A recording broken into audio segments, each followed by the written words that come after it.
Hello, and welcome back to my YouTube channel. I know that one side is a little bit darker on this side, and it's alright. It's okay. I'm going to fix that later. Alright? The Bible said that I am the light, okay? So therefore, as long as my light is shining, it's alright, okay? Welcome back. I am here in this YouTube street again. Today, we are going to make another marinara sauce. So this one I am going to put on reserve again, and I'm going to use this recipe for my pizza sauce that we're going to do later on. But I like to make certain things ahead of time so that way it can sit and just be in the seasonings that it needs to be in before I actually use it. But you can use this the day of, you don't have to wait. It's just a preference for me. When you are doing this for like your family or something like that, and you have time one day, you make your sauce, have it sitting, and then you have it available and ready instead of trying to put it all together, and then it seems like you don't have time for nothing else. So I like to do things in stages, and then the day of that I'm actually needing to use it, I'm not spending all day in the kitchen. So that's just me and my preference and how I do things. You don't have to do it that way. So we are using 2 tablespoons of oil. So you can use avocado, you can use coconut oil or olive oil. I'm using avocado oil. A large onion, dicing it up, large onion. 4 cloves of garlic. So I'm using my minced garlic.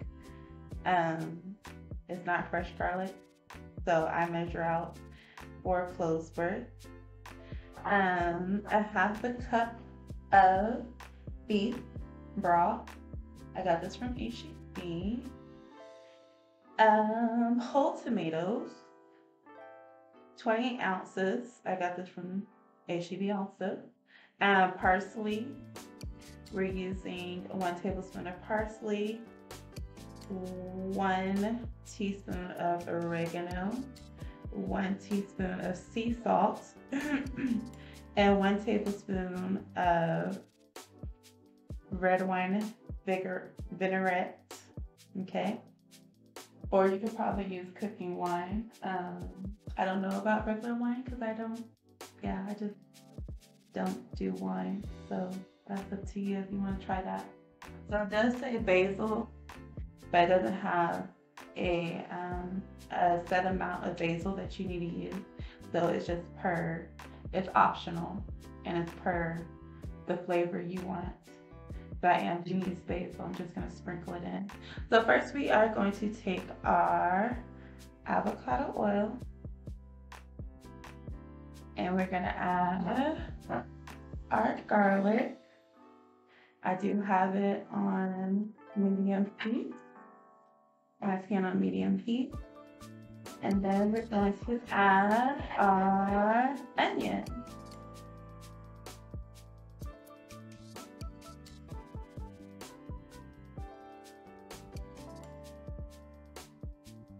I'm pretty sure there's other recipes where you don't have to use onions if you're not a fan of onions. And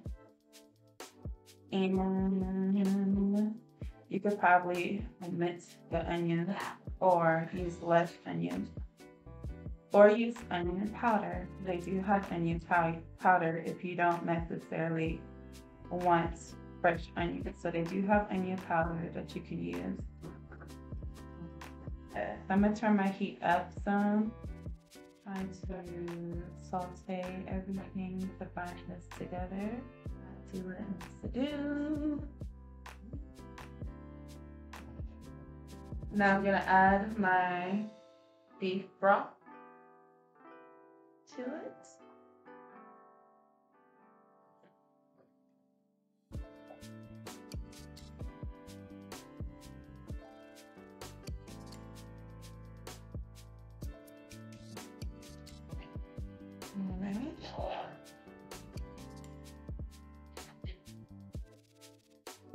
Now I'm going to add my whole tomatoes, the peeled whole tomatoes.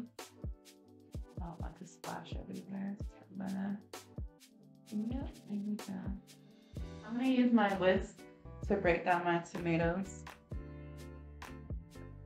As soon as it heats up all the way, I can break them up even more. They'll be softer. This would be good as spaghetti sauce also. Oil for a little bit. So I'm gonna add a red wine vinaigrette. I want y'all to go out there like, ooh, she drinking, she got alcohol. No, she does not. Okay, let's not. I'm gonna mix that in. I'm gonna add my other seasonings. We got salt.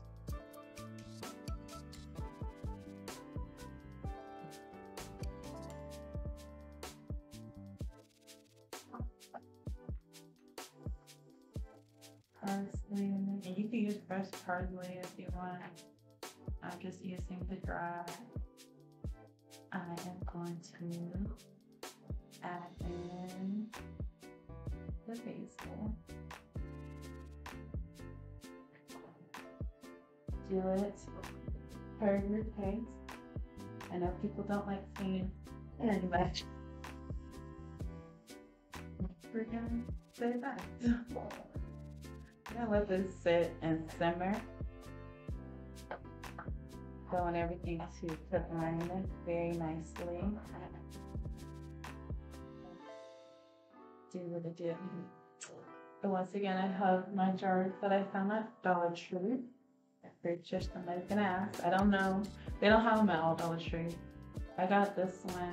Well, I can't tell you where I got this one at because that'll be, you know, what city I live in. You already know I live in Texas, but you should be looking at different Dollar Trees, and you'll find them where they have the glass items.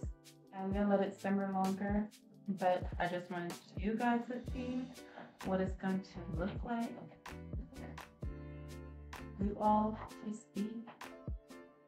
Smells really, really nice. So yeah, that's what it's gonna look like.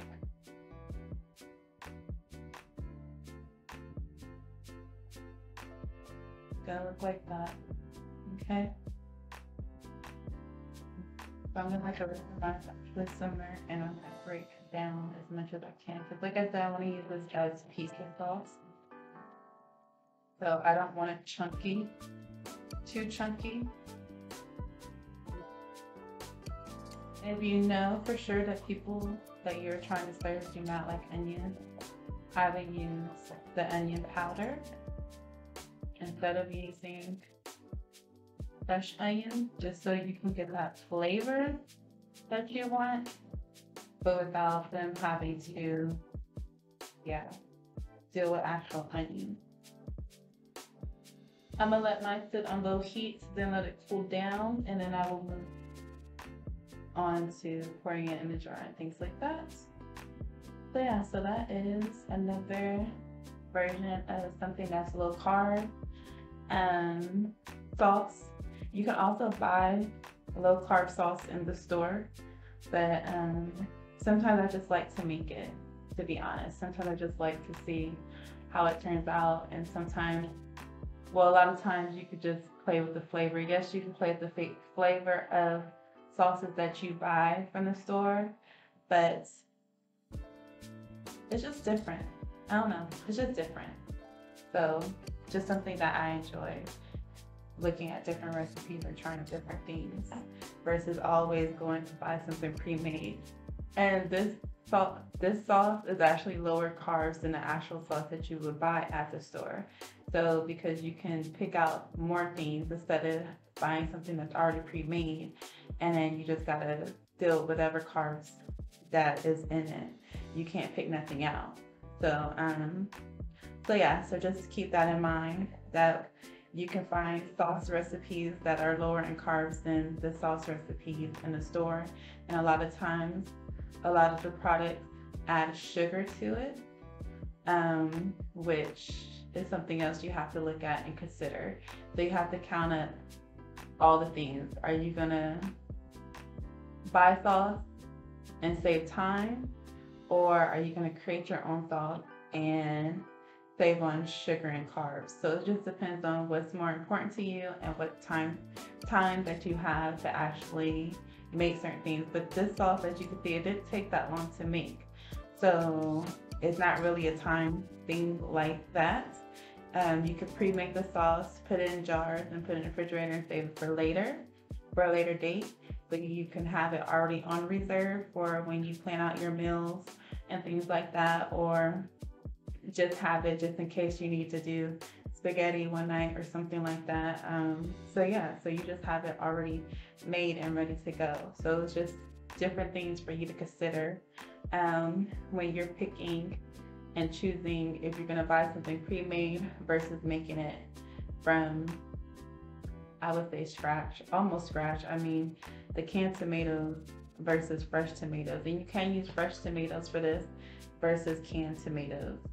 So I just didn't do that because I didn't want it to be too complex for someone who maybe are a beginner, not necessarily used to being in the kitchen. With that background, no, I'm not a professional chef. I just was raised to cook and do things from scratch and things like that. That's just how my parents brought me up. We used cookbooks when we were in elementary and middle school and things like that. We used to get up early in the morning and make actual pancakes and put each and every little thing together and make our own batter. We didn't go to the store and buy the little mix where you just add water. Yeah, I didn't even know what that was until like when I was an adult. Like, I didn't even know what that was until somebody was like, no, this is how we do it. I was like, oh, well, that's different. Yeah, okay, well. So that's just how I was raised and how my parents exposed me to cooking. Even bread, yes, we bought bread from the store, but sometimes we would make bread from scratch and things like that. Pastries, cookies, and stuff like that, we would do it from scratch. A lot of that come from my grandmother.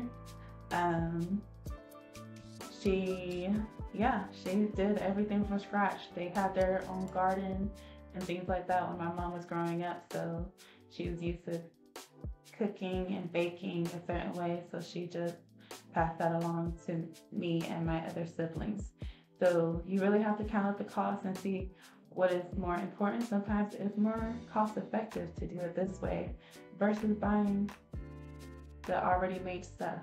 So even if you're looking at budget wise, especially when it comes to keto, it can be on the expensive side of things because you are doing healthy. When you try to do anything healthy, it's more expensive. So you have to consider, is it cheaper for me to just prepare my own sauce and use time versus dollars? So there's that. So a lot of times it's more cost effective to do a recipe and put it together like this than it is to actually go out and buy the sauce, because the sauce can be on the little expensive side. So you have to consider all things when you're doing any type of lifestyle change or anything like that. What is going to be cost effective for you and what's going to be more beneficial for you to stay on track with it. So yeah, well, that's all I have to say today. And I hope you have a wonderful day. And I will see you next time.